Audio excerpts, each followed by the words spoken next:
எல்லா தமிழ் மக்களுக்கும் என்னுடைய வணக்கம். ரொம்ப ஹெல்த்தியாக இருக்கிற ஒரு வெஜிடபிள் தோசை சீக்கிரம் டேஸ்டியாக எப்படி பண்ணி எடுக்கலாம் தான் இன்றைக்கி நம்ம பார்க்க போகிறது. குக்கும்பர் தோசை.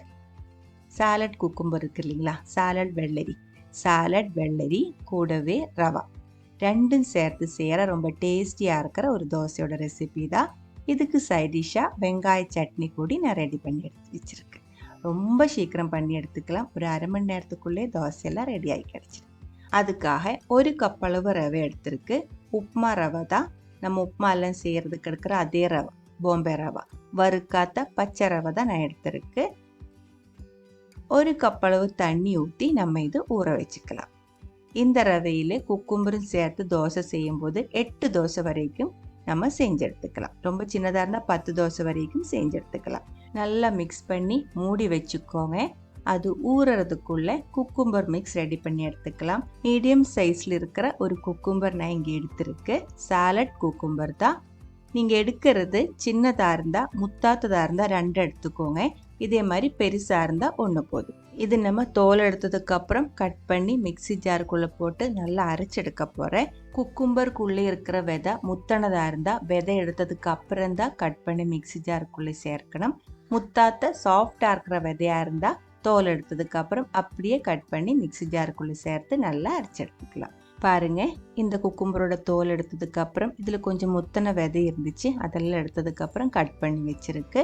மிக்சி ஜாருக்குள்ளே போட்டுக்கோங்க. இது கூடவே அரை கப் அளவுக்கு துருவன தேங்காய், 1/4 டீஸ்பூன் அளவுக்கு ஜீரகம், சின்ன ஜீரகம் தான், 1/4 டீஸ்பூன் அளவுக்கு பெப்பர். பவுடர் சேர்க்கக்கூடாது, முழுசாக இருக்கிறத சேர்த்தா தான் டேஸ்டாக இருக்கும். 1 டீஸ்பூன் ஃபுல்லாகவே காஷ்மீரி வரமிளகாய் பவுடர், தேவையான அளவுக்கு உப்பு. இதெல்லாம் சேர்த்து நல்லா அரைச்சி எடுத்துக்கோங்க. நல்லா அரைக்கணும், ஃபைன் பேஸ்ட்டாக அரைக்கணும். இதுக்குள்ளே தண்ணி எதுவுமே ஊற்றலை. பாருங்கள், அந்த குக்கும்பரில் இருக்கிற தண்ணியில் தான் நம்ம இதை அரைச்சி எடுத்துருக்கு. நல்லா அரைச்சி எடுத்ததுக்கு அப்புறம் நம்ம ஊற வச்சு எடுத்து வச்சுருக்கிற ரவை இருக்கு இல்லைங்களா, அது இந்த மிக்சி ஜாருக்குள்ளே சேர்த்துக்கோங்க. நல்லா கலக்கி விட்டதுக்கு அப்புறம் மேக்ஸிமம் 10 to 15 செகண்ட் மட்டும் பிளெண்ட் பண்ணிக்கோங்க. ரொம்ப அரைச்செடுக்கக்கூடாது. ரவை ரொம்ப பெரிய பீஸாக இருக்கிறதோட கொஞ்சம் சாஃப்டானதாக நல்லா கிறிஸ்பியாக டேஸ்ட்டாக கிடைக்கும். நம்ம ஒரு 10 செகண்ட் பிளெண்ட் பண்ணதுக்கு அப்புறம் ஒரு பவுலுக்குள்ளே ஊற்றி இருக்கு. நான் இதில் 1 கப் அளவு தண்ணி ரவையில் சேர்த்துருக்கு. கூடவே ஒரு குக்கும்பரோட ஜூஸும் இருக்குது. அந்த ஒரு கன்சிஸ்டன்சி தான் இது கரெக்டாக இருக்குது. நீங்கள் எடுக்கிற குக்கும்பரோட அந்த ஒரு ஜூஸ் பார்த்துட்டு இதுக்கு இந்த கன்சிஸ்டன்சி வித்தியாசமாகும். நீங்கள் அரைச்செடுக்கிற பேட்டர் ரொம்ப கட்டியாகி போயிடுச்சு, திக்காகி போயிருக்கு அப்படின்னா அதுக்கு தகுந்த மாதிரி தண்ணி ஊற்றி அட்ஜஸ்ட் பண்ணிக்கோங்க. ரொம்ப லூஸ் ஆகி போயிடுச்சு அப்படின்னா கொஞ்சம் ரவை இதுக்குள்ளே சேர்த்துருச்சுன்னா கன்சிஸ்டன்சி கரெக்ட் பண்ணி எடுக்க முடியும். தோசைக்கான பேட்டர் ரெடியாக இருக்குது. நம்ம உடனே தோசை செஞ்சு எடுத்துக்கலாம். ஆனால் நான் ஒரு சட்னி ரெடி பண்ணி எடுத்ததுக்கு அப்புறம் தோசை செய்யலான்னு நினச்சிட்டு மூடி வச்சுருக்கு. 10 நிமிஷம் அங்கே இருக்கட்டும். ஒரு பேனில் கொஞ்சம் தேங்காய் எண்ணெய் ஊற்றி இருக்கு, 2 டேபிள் ஸ்பூன் அளவுக்கு. அதுக்கப்புறம் கொஞ்சம் கருவேப்பிலை போட்டு வறுத்ததுக்கு அப்புறம் 2 வரமிளகாய், காரம் உங்களுக்கு எவ்வளோ வேணுமோ அதுக்கு தகுந்த மாதிரி வரமிளகாய் சேர்த்துக்கோங்க. வரமிளகாய் நல்லா ஃப்ரை ஆனதுக்கு அப்புறம் 2 பெரிய சைஸ் வெங்காயம் நைஸாக கட் பண்ணி சேர்த்துருக்கு. கூடவே 1/4 கப் அளவுக்கு சின்ன வெங்காயம், 3 பெரிய சைஸ் பூண்டு, அரை டீஸ்பூன் அளவுக்கு உப்பு. இது எல்லாமே சேர்த்து மீடியம் ஃப்ளேமில் நல்லா வதக்கிக்கோங்க. வெங்காயம் நல்லா சாஃப்ட் ஆகணும், அதுக்குள்ளே இருக்கிற தண்ணி ஃபுல்லாக வற்றணும். அதுக்கப்புறம் ஒரு சின்ன நெல்லிக்காய் சைஸுக்கு புளி நான் இதில் சேர்த்துருக்கு. புளியோட அளவு வந்துட்டு உங்களுக்கு புளி ரொம்ப பிடிக்கும் அப்படின்னா அதுக்கு தகுந்த மாதிரி கொஞ்சம் அதிகமாக சேர்த்துக்கலாம். நல்லா வதக்கி தண்ணி ஃபுல்லாக வற்றி வெங்காயம் நல்லா வெந்ததுக்கு அப்புறம் நான் இப்போ 1 டீஸ்பூன் ஃபுல்லாகவே கலருக்காக காஷ்மீரி மிளகாய் தூள் சேர்த்துருக்கு. காரத்துக்காக தான் வரமிளகாய் சேர்த்துருக்கு.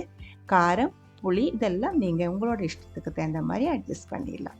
எல்லா டேஸ்ட்டுமே பர்ஃபெக்டாக பேலன்ஸ் ஆகிறதுக்காக நான் இதில் கொஞ்சம் வெல்லம் கூடி சேர்த்துருக்கு. 1/4 டீஸ்பூன் சர்க்கரை சேர்த்தாலும் போதும். இது சேர்க்கும்போது தான் நல்ல டேஸ்ட்டாக இருக்கும். பிடிக்கல அப்படின்னா ஸ்கிப் பண்ணிடலாம். அது ஆறுறதுக்குள்ளே நான் வேறொரு சட்னி ரெடி பண்ணி எடுத்துருக்கு. தேங்காய் சட்னி தான். தேங்காய், கொஞ்சம் சின்ன வெங்காயம், பச்சை மிளகாய் இது மட்டும் சேர்த்து நல்லா அரைச்சி எடுத்துருக்கிற லூஸாக இருக்கிற தேங்காய் சட்னி. அது கூடவே கடுகு, வரமிளகாய், கருவேப்பிலை தாளித்து சேர்த்துருக்கு. நம்ம வதக்கி எடுத்து வச்சிருக்கிற வெங்காயம் நல்லா ஆறினதுக்கப்புறம் மிக்சி ஜாருக்குள்ளே மாற்றிக்கோங்க. தண்ணி, ஆயில் எதுவுமே ஊற்ற வேண்டியதில்லை, அரைச்சி எடுத்துக்கலாம். இது அரைக்கும்போது உங்களுக்கு பிடிச்ச மாதிரி நீங்கள் அரைச்சிக்கலாம். ரொம்ப ஃபைன் பேஸ்ட்டாக இருக்கிற சட்னி வேணும் அப்படின்னா அந்த மாதிரி நல்லா ஃபைனாக அரைச்சி எடுத்துக்கலாம். க்ரஷ் பண்ணி எடுத்தால் போதும் அப்படின்னா அந்த மாதிரியும் செஞ்சுக்கலாம். ஆனால் நான் இப்போது ஒரு மீடியம் லெவலில் தான் அரைச்சி எடுத்துருக்கு. ஃப்ரிட்ஜில் வைக்காமே 3 நாள் வரைக்கும் எல்லாம் இது கெடாமல் இருக்கும். கொஞ்சம் அதிகமாக அரைச்சி ஃப்ரிட்ஜில் வச்சிருச்சுன்னா 1 வாரம் வரைக்கும் நீங்கள் இதை யூஸ் பண்ணிடலாம். சட்னி எல்லாம் சாப்பிட்றதுக்காக ரெடி பண்ணி எடுத்து வச்சதுக்கப்புறம் தோசை செஞ்சிருச்சுன்னா சூடோடையே சட்னியில் தொட்டு சாப்பிட்டுக்கலாம். உங்களுக்கு பிடிச்ச எந்த சட்னி வேணாலும் நம்ம குக்கும்பர் தோசை கூட சாப்பிட்டுக்கலாம்.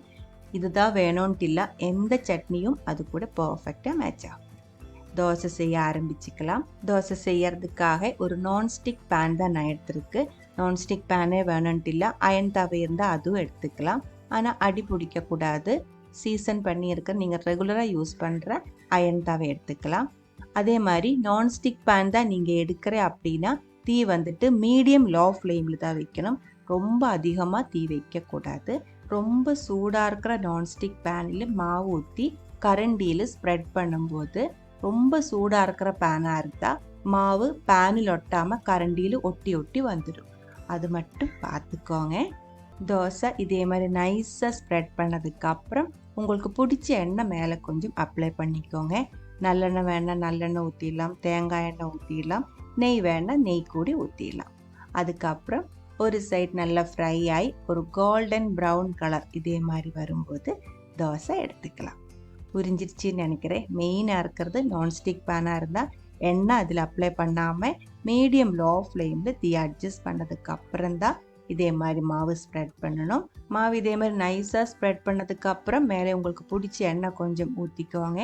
அதுக்கப்புறம் தீ கொஞ்சம் அதிகமாக வச்சு ஒரு சைடு இதே மாதிரி கோல்டன் ப்ரௌன் கலர் வரும்போது எடுத்துக்கலாம். குக்கும்பர் தோசை ரெடியாக இருக்குது. 1 கப்பு ரவைக்கு ஒரு மீடியம் சைஸ் குக்கும்பர் தோல் எடுத்ததுக்கப்புறம் கரெக்டான அளவாக இருக்கும். அதோட அதிகமாக குக்கும்பர் சேர்த்துருச்சு அப்படின்னா குக்கும்பரோட வாசம் இதில் தனியாக தெரியும். அதே மாதிரி தோலோடையும் அரைச்செடுக்கக்கூடாது. அது மட்டும் கொஞ்சம் பார்த்தா போதும். ரொம்ப ஹெல்த்தியாக இருக்கிற குக்கும்பர் தோசை ஈஸியாக பண்ணி எடுக்க முடியும்.